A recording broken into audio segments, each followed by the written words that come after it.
ده كده شكله بعد ما خلص. عايزه اقول لكم زبده زبده زبده تحفه.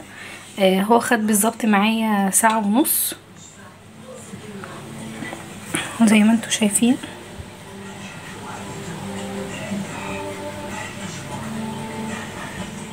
هنعمل مع بعض دلوقتي الفول في حله الضغط.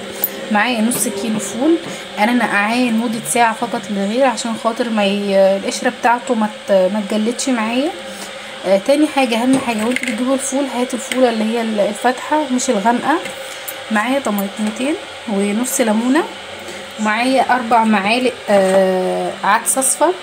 لو عندك فول مدشوش ممكن تحطي برضو معلقتين او بداله معلقتين رز. اول حاجه هضيف الفول في الحله الضغط بتاعتي، بعد كده هضيف الميه بتاعتي.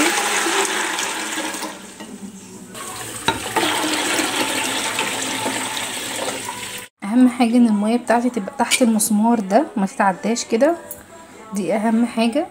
بعد كده هضيف بقى الطماطم بتاعتي،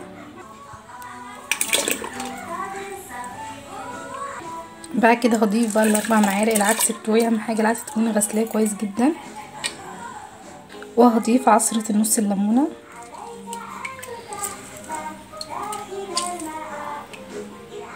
بعد كده هضيف معلقتين ملح. هقلب كده بقى كل المكونات مع بعضها. هقفل بقى على الحله بتاعتي، اهم حاجه اقفلها كويس جدا.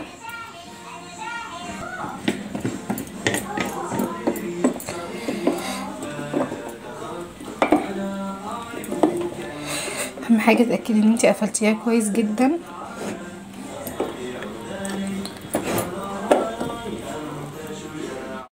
بعد كده هشغل النار عليه واسيبها من ساعه لساعه ونص. يا رب يكون الفيديو عجبكم واستفدتوا منه. متنسوش تعملوا لايك واشتراك في القناه لو عجبكم الفيديو. ده كده شكله بعد ما خلص. عايزه اقول لكم زبده زبده زبده تحفه.